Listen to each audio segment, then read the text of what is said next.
Hey y'all, this is Dee. And this is Shelby, and we're from Bxtch, Please. Welcome back to another episode. Yay. I'm not going to stop counting because I do not remember. I'm pretty sure we're at like 24. I think we're at like 24. Y'all know the numbers. We're here. We're here. We're here. Before we get started today, how are your screws? They're all right. Yep. How's your screws? Yep. All right. So, cool. Moving next topic. Anyways. So today we're talking about a little bit of a heavier subject. Mm-hmm. We are discussing grief. Grief. And it is not necessary for people who have, it's not just for people who have passed. It's also for people that you may have had to grieve a relationship, a friendship, a job, I guess. I've never really felt grief for a job that I left. But, you know, the different types of grief and how we manage those and how we move about those and all that good stuff. Yeah. So I just spit on my whole lip. Love that. Love that for us. Love that. Grief. Let's first of all, let's shout out Tiana. Oh yeah. Shout out to you, Tiana, for giving us this we appreciate you. This topic recommendation. Yeah. I was trying to think of the word. I couldn't get the words together. That's all right. But yeah. Shout out to you, girl. Thanks, girl. Thank you for the this is a great topic. Absolutely. So, well, I mean, when the topic was presented, I immediately thought of my sister, but I also thought about grieving the loss of old parts of me and like, you know, grieving my divorce and you know, just kind of things that have happened in my life, because grief to me wasn't just about like my sister passing. You know, I feel like that was the heaviest grief for me. But also, you know, grieving is a way to, for me, especially like during my divorce and after and all of that, and you know, it was a way to heal, and it was pretty therapeutic, but it was ugly. Grief for me was ugly. Anytime I've grieved, it's been very ugly. Yeah, I mean, going through a whole healing process as you're also grieving is difficult. Yeah, it's very difficult. Yeah. So it's understandable that it was a hard process. It is a hard process. So I mean, yeah. So the first thing I thought of was my sister. So I lost my sister when I was about like 18 or 19 years old. She had lupus, and she was 26, I believe. And she had a heart attack. So she had systemic lupus, and she had a heart attack, and she died super young, and it was very unexpected. I mean, we knew she was sick, but she wasn't telling everybody everything, and so it was super unexpected. And I think, like, I was even talking to somebody the other day, because they too had lost a sibling, and it was like, you know, we were talking about it, and we were like, they said to me, they were like, oh, I'm really sorry that happened to you. And I'm like, oh, I'm really sorry that happened to you too. And like, you know, we just both responded like, it's okay. You know, because like, what are you supposed to say? Yeah. What do you say to that? Yeah. Like, you know, God, it sucks. Yeah. But like, no, you don't. You just say, it's okay. Yeah. Like, there's not really a good response for that. Yeah, it's not. No. But grief, I don't know. Grieving her was...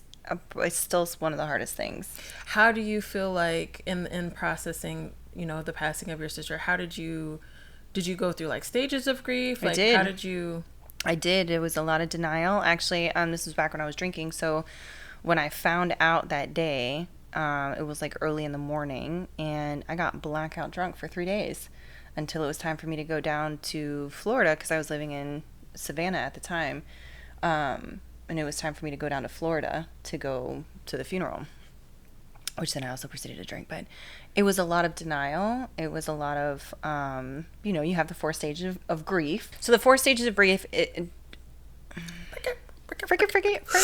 4 stages of grief is anger, bargaining, denial, and depression.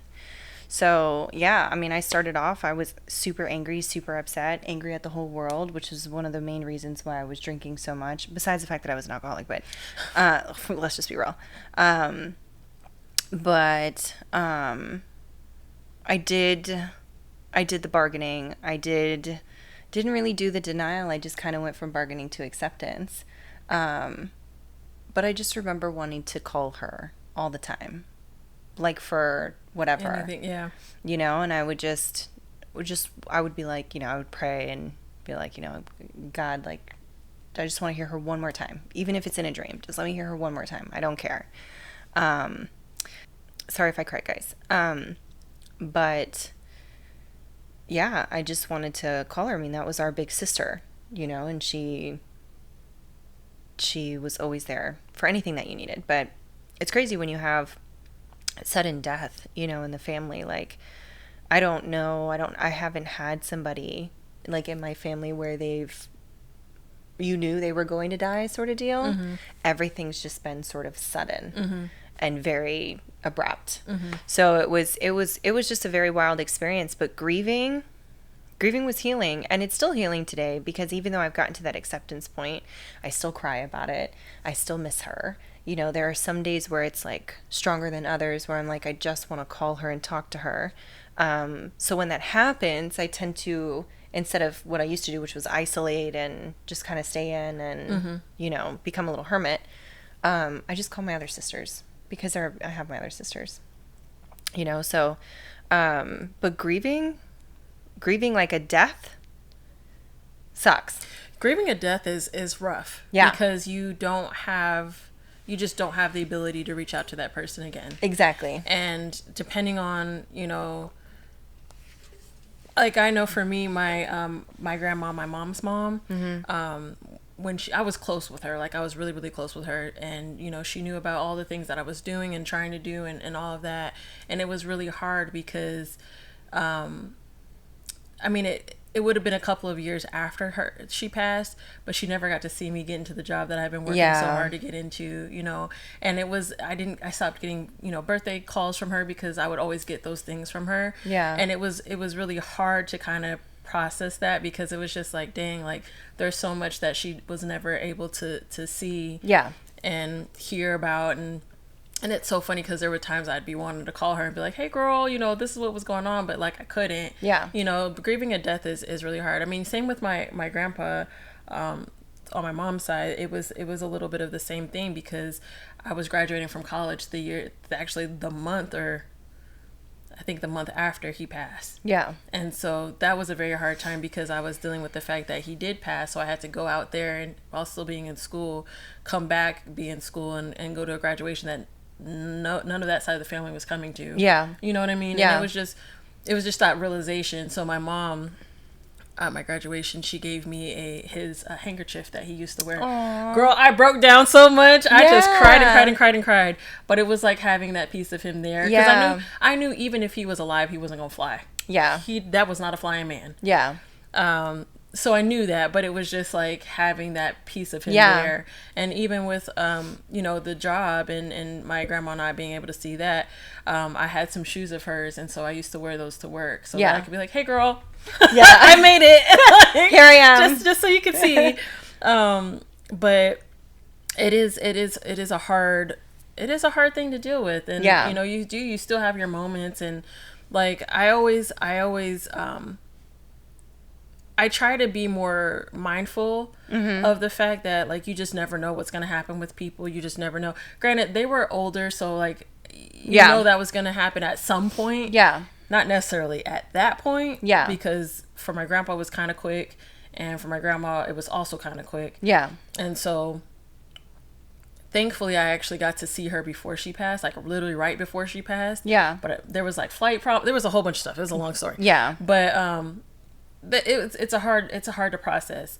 I will say that I lost a lot of friends from either high school or college. Oh, yeah. That have been really hard to deal with. Even if we weren't like still super, super tight, like it was very hard to deal with, because I'm like, dang, these are people my age. Yeah. You know, these are like, and these are not like deaths of like people getting shot or car accidents. This is like health stuff that's just randomly, seems to be randomly popping up or whatever. And you're like, damn, like, so grieving a death is hard. Yeah, it is extremely hard. I don't know if, you know, people always try to say it gets better with time and all of that.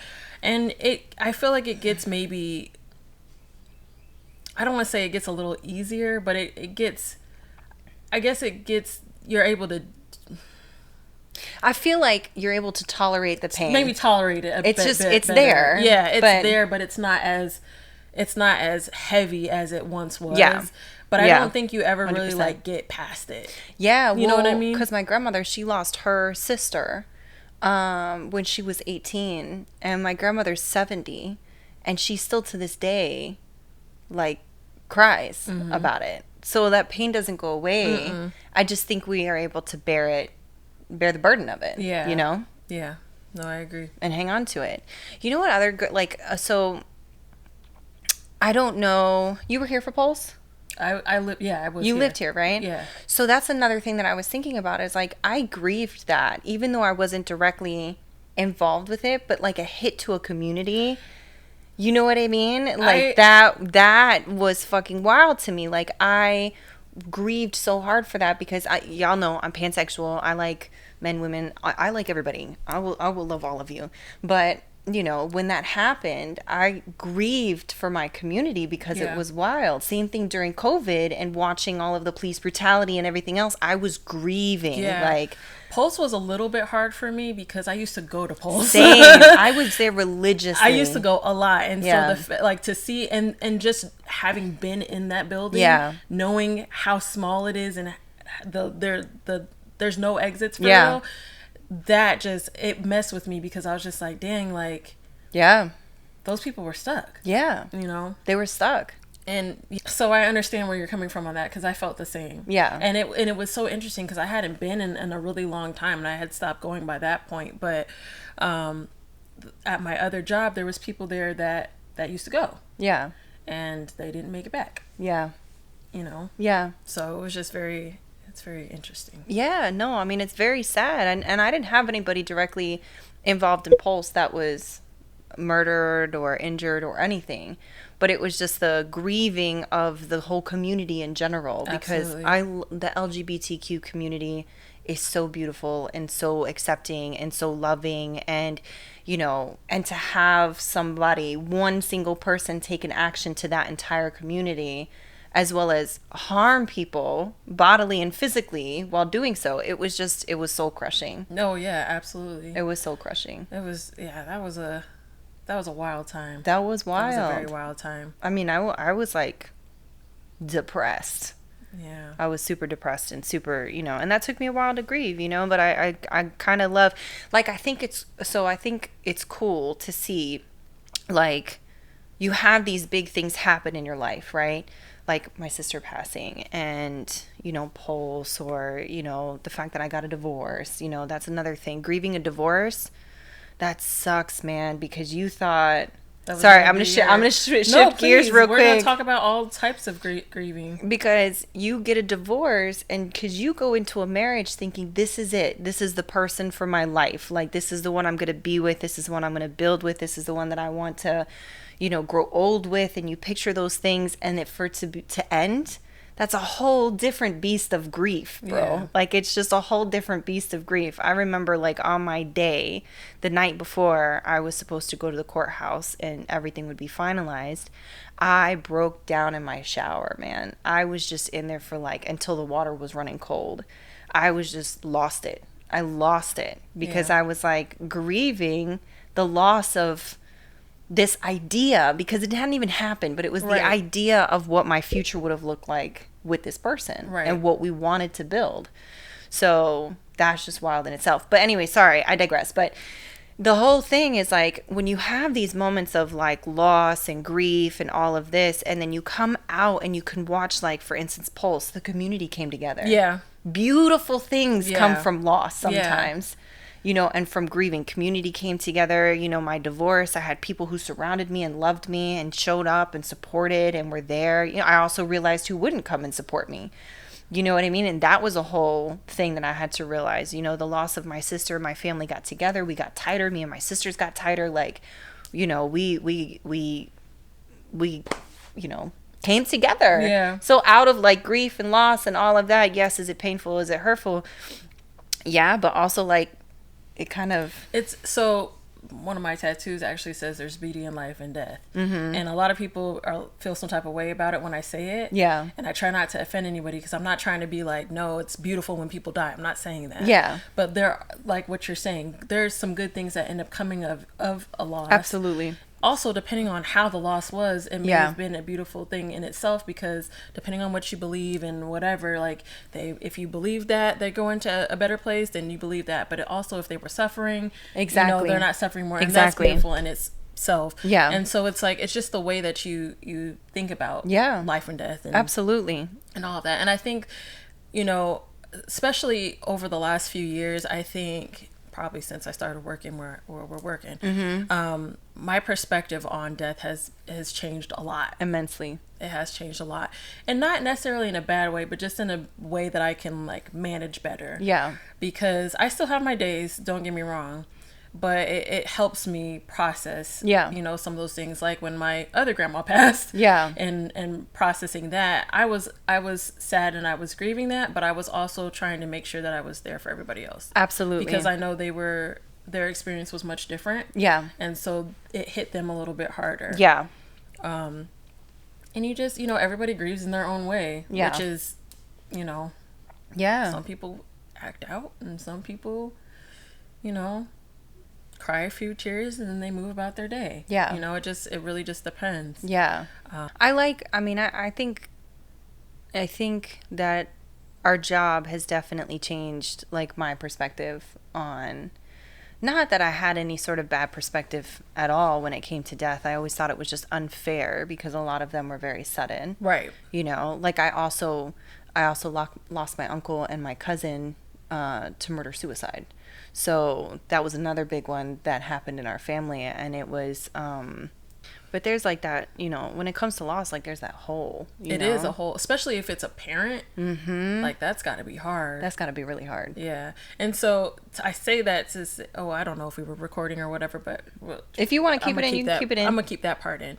When it comes to the loss of a parent or a sibling or anything like that, it always makes me think about the times where I'm like frustrated with my parents, or I'm like annoyed or whatever, and I'm like, but those are the only parents I got, and I only got them for a certain period of time, and I'm gonna really miss these moments that I'm not able to just call my mom up and be like, hey girl, what's been going on, and call my dad up. Because I have extended family, but me and my parents are like, y'all tight knit. We're tight. Yeah. And so when that day comes, that's going to be very hard for me. Oh, yeah. Very, very hard for me. No, I understand. But, it makes you appreciate those moments no matter how you're feeling. I still get annoyed. Yeah. And I still get frustrated. Hell yeah. But I do try to remember, like, these days are... There's much less days than there are more. Yeah. No, absolutely. I mean, I think about that with my dad, because, like, I'm daddy's little girl, so I'm like, I'm like, we're all, because he got all girls. We are all his favorite things in the whole world. Like, he loves us all to death. But I think about that, Oh, that's what I was saying. Okay. I lost it, and I got it. Okay. Came back. Cool, Did you see that? Y'all saw that? It came back. Working at our job has given me a different perspective when it comes to death, because I'm like, at least in death in life, and how I'm like, we don't have every day. We don't. We do not have every day. Mm-mm. Like, today's the day that we get to live. Right now is when we get to live, And sometimes I'd be future tripping on shit all the time. Me too. And I'm like, girl, you are here right now, breathing. Assuming that I'm going to be awake tomorrow. Yeah. Me and one of my friends were talking about that the other day, because we were departing each other. Actually, I say the other day. It's been months. But we were talking about it, and he was like, yeah, I'll see you later. And I was like, yeah, I'll see you tomorrow, or whatever it was. And then we kind of stopped, and he's like, we just assume that we're going to see each other 100%. Again. And I was like, we do. We just assume. And stuff happens. Yeah. It does. Stuff just happens. And it's just like, the amount of people that come in from like car accidents and, overdoses, and family members didn't even know they were on drugs, all sorts of stuff. And it's just like wild to see, because, tomorrow's not promised. And here I am tripping. I'm literally laying on my couch, like going over in my head all the things that I need to do in my life, and what I'm lacking, what I'm not doing right. But I'm not taking the moment to enjoy the fact that I have a couch, that I have a roof over my head, that I just ate like mad cookies like 10 minutes before. Or that you just woke up. Or that I just woke up, that I'm here, that I'm breathing, that life is here and everything's here. And it's not that bad sometimes. It's really not that bad sometimes. Sometimes it's pretty bad. Sometimes it's pretty trash. Sometimes it's pretty trash. But you know what? I still get to wake up, even if I don't want to. I still get to wake up. So it's just, it's given me a different perspective on life in general, and just the amount of death that has been in my life, because not only did I see, you know, family members pass, but when I got sober, I saw a lot of people who couldn't stay sober pass, and they would go back and they would go drink and, you know, drink too much and die, you know, from alcohol poisoning, or they would go back and they would do drugs and they would do too much and they would OD. You know, and it's just crazy to see that happen, because I'm like, you know, damn, like I'm doing this right now. I'm like, you know, do it with me, you know, do it so that you can be here and you can wake up the next day. And like, I always remember, because there was a time in my life where I could have died on several fucking occasions. I could have been one of those people that are on, and I think about that shit. I could have been one of the people that were on my table, you know, at my job. I could have been that person. I always think about that. And here I am today. For some odd reason, the universe decided to bless me with some breath today.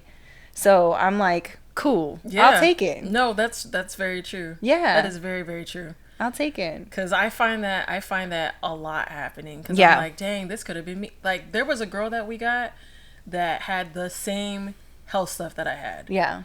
Younger than me, same health stuff. And I was like, I remember doing that because I did the case. Yeah. And I remember afterwards having to just take a minute. Yeah. And I remember I was talking to one of our coworkers, and I was just like, that could have been me. And she was like, why would you say that? I was like, literally, like everything homegirl had, I have going on currently. Yeah. Like that could have been me. And she was just like, yeah, but you know, it's not, and you're here and da da da da. But it's just like the perspective of like, damn. Yeah. I gotta really like just be appreciative for what I have. Yeah. And not be so focused on like future or things. Yeah. Easier said than done. Way easier said than done. My mind still is like, but the future. Yeah, what if this? What if that? As soon as we're done with this, I'm probably going to start future tripping. Because this is what I do. Overthinking. It's just how my brain operates. I overthink so much, and it's sad. It is sad. And I know I overthink, and I know when I'm overthinking, and I'm like, girl, stop. And I can't help it. I'm worried about stuff with people that... Yeah. You know what I mean? Like, I've had, it's so weird because the other day I was actually thinking about somebody that I used to be super, super close to. Yeah. And we like fell out. Yeah. And I was like, damn, like, I hope they're okay. Yeah. Like, I hope they're good. You know, and it's just stuff like that. You're just like, damn. Yeah. They're still around. I just don't talk to them and they don't talk to me because we fell out. Yeah. But then again, that's another grieving the loss of a friendship, you know? And there's so many different levels of grief. Like, I mean... grieving, you know, like you said in the beginning, friends, grieving pets. Like I've seen some people who like really just go off the deep end from losing pets. And like, because I was a vet tech before I do what I do now, but like you see that happening, and it's just like grief comes in all forms and sizes, man. Really well, sad. Some people like with their pets, like those are their babies. You know what I mean? Like those are their babies. So like, especially those that don't have children, right? You know, or can't have children or whatever, like those are their babies. So they, you know, they grieve the same way they would a child. Yeah. One of the things that helped me with my grief, because when I lost my sister, and I've lost these family members, and I've seen, you know, friends and family die or whatever, and you know, one of the things that helped me, because when that was happening, when my sister died, I was drinking, so I heavily drank. I drank a lot. And I mean, I'm talking about like all day, like all day. You did not catch me not drunk. And I did that for a couple years. And then one of the things that helped me once I got sober was going to therapy. Get yourself a grief counselor.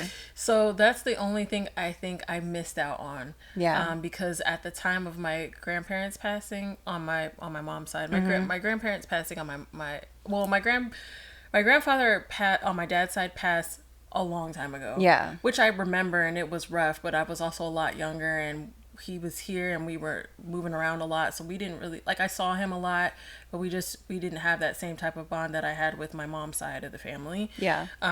My grandma, when she passed, my dad's mom, I was still in therapy, so I was able to talk that out. Yeah. But with my mom's side of the family, I didn't get to talk that out. I just had to try to make it work, because I hadn't started therapy yet. I hadn't even thought about going to therapy yet. And by the time I had started going to therapy, we were discussing a whole bunch of other stuff before we even could get there, and I moved. So, but therapy is a good tool to get some help.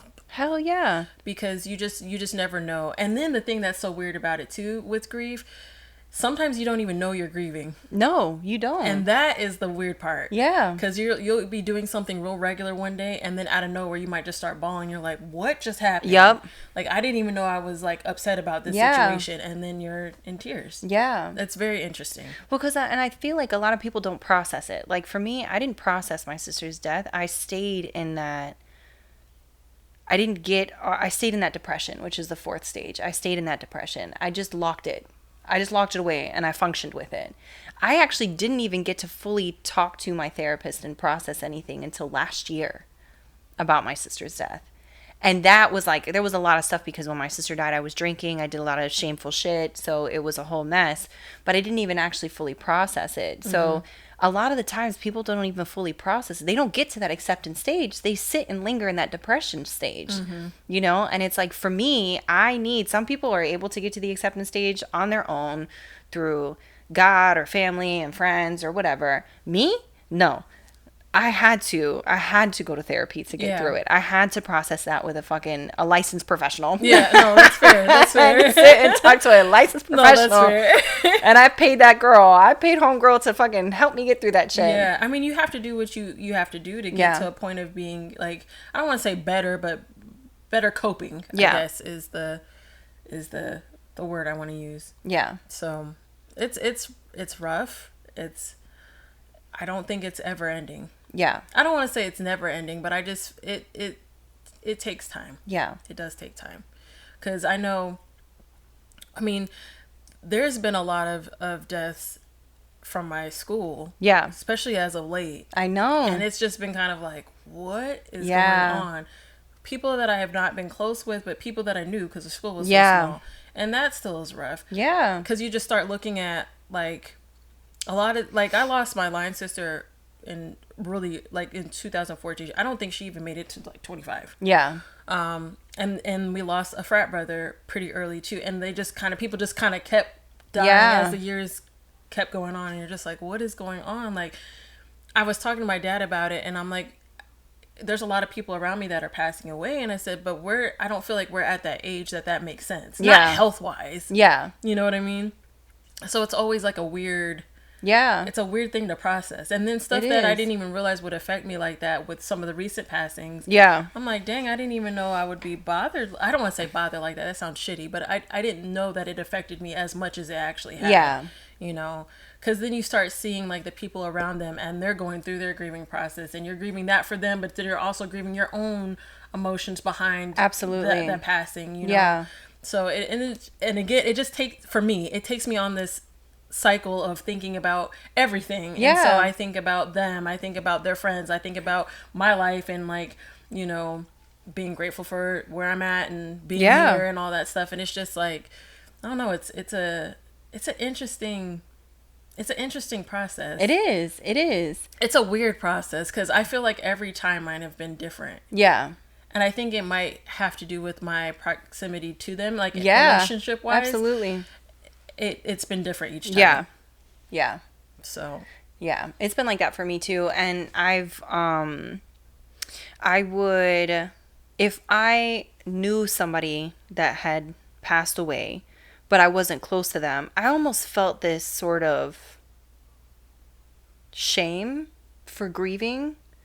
Like I was, and I don't know if anybody else is going to relate to this, but like, almost me grieving over them was taking away from their family. It was very silly what was going on in my head. So I wouldn't process it. I would try not just to be like, well, I know them, but it's not, I'm not close to them. So I shouldn't be feeling this way sort of deal, which is absolutely not true. Right. Like even if you don't really know the person, you can grieve with that family because the situation is just sad. Yeah.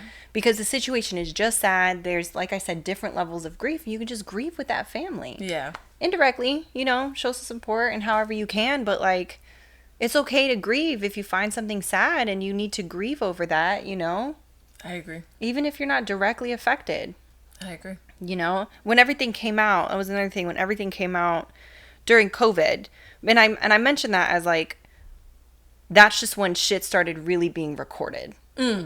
and going off what, George Floyd and all of that, and everything started to be recorded, and people started to put more stuff out there, and then, with the protests and everything else, when I tell you, I stayed home and I grieved for those fucking families. Yeah. I would have panic attacks. I would have all sorts of shit. I mean, I was, left and right trying to donate to whatever fucking GoFundMe was out there for whoever needed it at the time. You know what I mean? But it was just like, I felt at that time like that whole, well, I don't understand why I'm grieving this when I don't know them. You know what I mean? I don't know them. But and during that time is when I was processing, like, girl, you can grieve for these families. This is a fucked up situation. Absolutely. This is fucked and it's fucking terrible, and you are allowed to feel helpless, and you are allowed to feel like you can't do anything about it, and there's nothing that you can do, and you're allowed to fucking grieve with these people. Yep. Because it was, highly publicized and violent and all sorts of shit. Every single one that I watched, because your news feed was flooded. Instagram was flooded. That was what was tough during COVID, because I felt like even though I wasn't at home, like being pretty much locked in for the most of the time outside of going to work. Yeah. You're just inundated with all of this shit. And you know, the way your algorithm works, you're going to just keep seeing the same shit over and over again. That was hard. Yes. It was very hard to watch a lot of that stuff. Oh, absolutely. For a bunch of reasons. Yeah. Which I won't get into. That'll take me on a whole different tangent. But it was hard to watch, and like you, I was trying to figure out, like, how can I be helpful, but also, like, how can I process all of this? And honestly, I don't feel like I have fully processed all of it, because it's still happening. Yeah. And it's still going. Yeah. And so it's just like, you don't get a chance to. Once you get a chance to kind of get over one thing, another thing happens, and you're like, 100%. Fuck, we're here again. And then it's just like a never-ending cycle. So I don't necessarily feel like I've been able to kind of get past some of that, but that was a difficult time, just because it was so much on top of a bunch of people dying from COVID. Millions of people dying from COVID. That was rough. Yeah, I don't know. I mean, there's just everybody grieves differently in different ways. And it's okay to grieve situations that you're not directly involved in. It's okay to grieve terrible things that you see, when I would watch those protests, the amount of fucking police brutality during those protests, not just against, Black people, but just anybody that was involved. Yeah, just people out there in general. Like, there was one, I don't even want to say it, because it's just, you have to grieve those things because you're watching this, and it's hard to see that, because granted, we see the aftermath, right? We see it just when they're on our table, right? But we don't always get to see what leads up to that shit, right? You know what I mean? And I think maybe our perceptives would change a little bit more if we said, like, I think not our perceptions. Perception. Thank you. Not our perception, but I think we wouldn't be able to compartmentalize as much. If we got the whole story. I wouldn't be able to compartmentalize if I saw how everything led up to it. You know what I mean? If I saw the video of the woman killing her children, or if I saw the video of the man killing his wife, like, I wouldn't be able to compartmentalize it, because then I'd be able to, then it's in my face. Yeah. Now I have to grieve it. Yeah. You know what I mean? Yeah. Now I have to go through that grieving process of all of it. Yeah. I know one of the things that I had to stop doing is watching a lot of the stuff on social media, especially if it involved a person being gunned down, or being mishandled, or being anything like that. Yep. Because it was messing with me. Yeah. And I was like, all right. And like I was saying earlier, I couldn't properly grieve. Yeah. Because it was just reoccurring all the time. Left and right. I was like, I can't keep seeing this. Yeah. Like, because I also was getting super angry. I had been angry. Hell yeah. But it was just amping up, and I was just like, I was ready to fight anybody. Girl, I said, you have a job that you cannot lose. You do. You cannot lose it. But every day you go to work and somebody just say something crazy, especially with some of the cases that were coming in, I'd be like, you can't fight. No. You can't fight this right now. Unfortunately, you can't. And unfortunately, when you do start fighting, it is a lot of repercussion, especially for you. Yeah. Especially for you. Absolutely. Which sucks. Which is fucking trash, because you should be the one to be able to speak up and talk and say these things. That's not how it works, because the nerve of me to open my mouth. I should be happy. Because you'll be an angry Black woman. I should be happy to be allowed in this space. Yeah. you know, but it's yeah, it's always a interesting. I just got mad. The girl, me too. I just That's got, why I just got really fucking angry because I just think about, anyways. Yeah, but have you had to grieve like friendships? Hell yeah. How did those play out for you?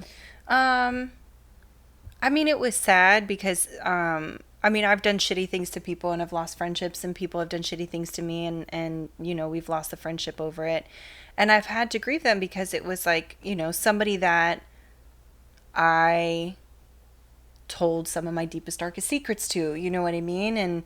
And it's a person that you bond with over, I don't know, whatever, trauma or drugs or, you know, whatever at the time I was bonding with people over, you know what I'm saying? And you bond with these people, and then to lose that friendship is like, damn. Like, I thought you were going to be in my life forever. I thought you was going to be my homie for life, bro. You ain't going nowhere. I just need you to know that you ain't going nowhere. I won't hunt you down. We are going to grow old, and we're going to get into a retirement home, and we're going to fuck with people. We get into that retirement home. I don't care what man is in our life, or woman, or partner, or whatever. That's my bitch. Yeah. To the end of the day. It's going to be a couple of us in the home just chilling, like, I'm like, you old ass bitch. Right. Every time.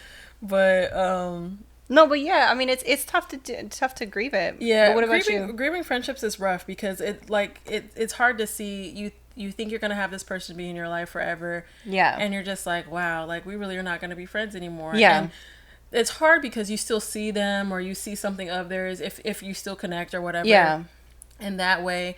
And you're like, damn, like I want to reach out and tell them congratulations about their new kid or their new job or whatever the fuck is going on. Like you just want to be able to reach out, but you're also like, but we don't talk to one another. Yeah. And the damage is irreparable. Yeah. Did I say that right? Irreparable? Irreparable? It's not repairable. Isn't the word irreparable? I think it's not repairable. Not repairable? I just be making up shit. I don't know. I thought it was irreparable. I don't know. It could be. It might not be, girl. I'd be making up stuff. But yeah, like those relationships just they cannot be repaired. Yeah. And that's kind of it's unfortunate. It is. It is unfortunate. So you have to. I haven't had a lot of those in a long time. Yeah. I feel like I've settled in with my core group of folks. Hell yeah. And so yeah, all y'all locked in for life. Facts. Every single one of y'all. Katie, John, Deidre, you're stuck to the end of days. Yep. To the end of days. All of y'all. One of the things I'm about to grieve is, and I have started already, is my bestie boy John is moving all the way to California. And it makes me real sad. Yeah. It makes me real sad. But he knows I will stalk him to the end of days. Yeah. So. It's like a happy sad. Like I am. It's like a bittersweet, but also like, why are you leaving me? Yeah. I know I'm happy for you. Yay. But please don't leave me. Yeah. No, I get that. But, okay, so on a lighter note, because we've talked a lot about grieving and death of friendships and such. Yeah. So before we go, we want to end off on a little jokey joke or a little laughter, something lighthearted and fun. Yeah. So I don't know how many of you follow my personal Insta, but I posted this thing that Shelby sent me. I will add the video in the video. But the girl's talking about people wanting to talk to her and get to know her and all this stuff and how they think she's so fine and all this other stuff, but they don't realize how weird she is. Yep. And she's pretty much goes on to talk about her collecting rocks and anywhere she goes and all of that. And that led to it was asked by a listener what our weird is. Yes. So we're going to share that with you guys, what our weird is. I have a lot of weirds. Yes. So you go ahead. One of my weirds is I collect skulls. Not like human skulls or animal skulls or anything like that, but anything that might be skull anything. I was like, you hold Jeffrey Dahmer over No. Like I have, like my mom sent me, well, I can't say what that is, but it's a skull head thing that I collect. She got me 2 of them. I have friends, Vanessa sent me 2 little skull heads she got when she was out of the country somewhere. Mm-hmm. I just collect them. I have a big rhinestone one. I have a bag that's a skull. I just collect all types of skull things. I have always loved skulls and skeletons and things like that. I used to have shoes that were skulls and skeletons, belts. You know, it's just one of my weirds. Yeah. I love them. I think they're so cool. And they're not demonic or anything like that. I don't know why people always assume that it's me being like of the devil. It's not. It's just everybody has one. Yeah. I think they're cool. Yeah. You know? Yeah. And I just think they look nice. Some of them look really nice. They do. They're really pretty. I like them. And I have a snow globe that I bought from Home Goods that's of I was there. It's a big old skull head, and you shake it, and it's got like little glitter, and then around the base is a bunch of skulls. It's really pretty. I get so excited. Really pretty. I share it with everybody. I'm like, oh, I have this bag. I have this. I have that. That's one of my weirds. It is one of your weirds. I love it though. Mm-hmm. I do. It makes me happy. I love that. What's one of your weirds? I have a lot of facts about shit, and I will talk about them whenever I can. So we were watching this movie called Beekeeper, and did not go in looking at a trailer or reading what it was about. So I legit thought it was about a beekeeper. I thought it was gonna be like hella humble and like sweet or something. It was not. It was very much like action packed, crazy vigilante type shit, right? Twists and turns. Anyways, the fact of the matter was a bee popped up on the thing because the guy was a beekeeper or whatever. And I just started spewing off facts about bees. I said, did you know? And you know. You didn't know. And if I ever start, did you know? I'm about to hit you with some fucking facts, bro, because I research the fuck out of like insects, and like that's one of my weirds, and I don't like them. I don't like bugs, and that is the reason why I research them so much, because I want to know how to kill them, keep them away from my house, what they do, where they stay, who their fam is, who their cousin is. Like, I want to know all the shit. So I just be knowing some facts, man. Yeah. I know some random shit. And I sing. I make up songs to everything. I do that.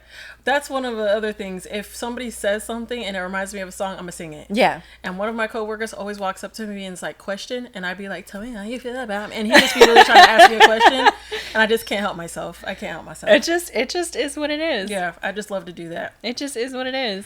I just remembered this. Yeah. This is probably one of my weirdest weirds. I was obsessed with the Titanic. Just all the history, not the movie, the history of it. I had big ass Titanic books. Hell yeah. And then when I found out that I don't even know how I got into it, because this is years before the Titanic movie was ever even going to come out. Yeah. This is years before that. I had books, I had pamphlets, I had pictures. I have so much Titanic stuff, it's unreal. Yeah. I used to go to exhibits. I fucking love that though. I am a weird ass Titanic nerd. I don't even know why. None of us was allowed on that boat. Yeah. But I freaking I was obsessed. Threw me for a loop, bro.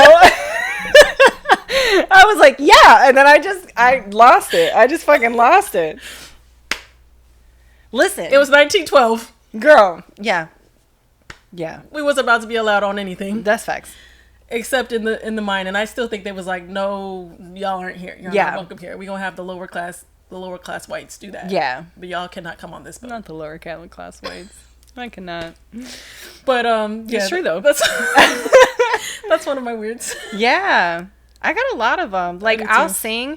Like, sometimes if I'm in the car, especially by myself, or just by myself in general, and I'm singing, I'll sing in, like, weird-ass voices. Oh, I love that. And then I laugh. And then I laugh, like, double over. Like, I got a whole audience laughing. Like, that type shit. Like, I just think I'm the funniest fucking person in the whole world. But I be singing weird sometimes. I do, too. And random voices and everything. Fucking up stuff on purpose, like, whoa. Do you ever have whole arguments in the shower? Girl, I be fist fighting people in the shower. I had a whole, with myself, mind you, yesterday. I was talking to myself so crazy yesterday that I had to tell myself, like, girl, calm down.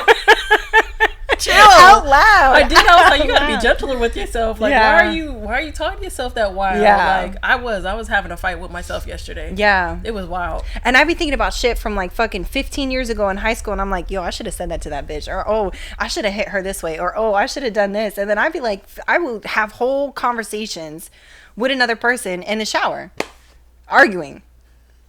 Or like future, like if I feel like I'm nervous about having a conversation, I will plan and have the whole conversation with myself in the shower. I'm like, well, if they say this is what I'm gonna fucking say back. And if they say this, I'm gonna say this back. And if this happens, I'm done. I'm not doing it. Yo, I be bugging sometimes. I really do. Listen, I'm bugging sometimes. That one right there has gotten me into so much trouble. Yeah, I tell myself to shut up all the time. I have to, because every single conversation I have thought I was gonna have with somebody, it don't ever it's happen. It's always been fine. I can't say always, but or it doesn't go the way that I had imagined it in my head. So I'm like, wait, they didn't say this. Yeah, they were actually like cool with it, and I'm like, fuck, I had all this argument waiting for your ass. Planned, I was waiting. It was planned.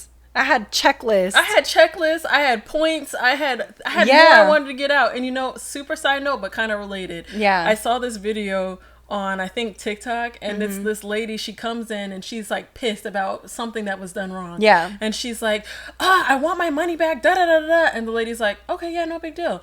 And she like gives it back. She's like, here you go, ma'am. Have a nice day. And then the lady's like, and she's like, did you want to give it more of a little fight? And she's like, yeah, could we do that, please? And so they go into this whole little scene of having a argument about it. And then she was finally like, do you feel better? She's like, yeah, I do. Thank you so much. And she's like, you have a wonderful day. I love that. I love that. Yeah, she went in with this mindset of like, I'm going to do this. And they're going to fight me back. Yeah, and then it like, doesn't no happen. Problem. Here you go. And she was like, wait. Wait. That's my weird though. Yeah, I have a lot of weirds, honestly. And it's a miracle that y'all be around. Because I live for that shit, because you and I do it simultaneously now. Listen, and the more comfortable I get with a person, the weirder shit gets. Yeah. The weirder shit gets. Absolutely. Absolutely. So while I was sitting there watching the fucking beekeeper, he turns around and he's like, you're weird. And I was like, you have no idea. Like, buckle up, buttercup, because this shit about to get real wild.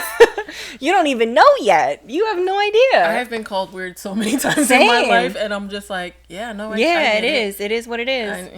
It welcome or bye. Hang out. Whatever you choose. Have a good time. Have a good time. You know what is also weird? I don't know if you want to end on this or not, but is the fact that Dee and I went out the other night. I think we talked about this in the last episode. I was like, where did we go? And I guess we didn't realize that we say the same thing at the same time. A lot. We didn't realize that. And one of our listeners was there, and she was like, wow, y'all really do that in real life. In person, she's like, it's really weird in person. We're like, yeah. Literally at the same time. Didn't even know that was a fucking thing. Yeah. That's our combined weird together. That's our combined weird. For sure. For sure. Well. All right, bitch. Love that. Well, thanks, guys, for tuning in to another episode. Hopefully that last part didn't get you down. Yeah. If you made it this far. Hopefully you did. Hopefully you did. It's a good time. It's not that long of an episode, so hopefully you made it through. Yes. But we will be back next week with some new topics. Hell yeah. And some new things to discuss. All the things. Follow us on our YouTube. Subscribe, like, all that stuff. Share. Yes. TikToks and Instagrams. All of that good shit. And whatnot. Do you have anything else? No, we just there's a possibility of a couple guests coming up. Yes. But stay tuned for that, and we still have everything for the possible live in the works as well. So if that's something that y'all are interested in, and you want to see us the unedited raw version of the shit that we say, which is there's a lot. Please don't cancel us. Please. But that's gonna happen too. So thanks for being here with us. We love you guys, and we appreciate all the support. Bye.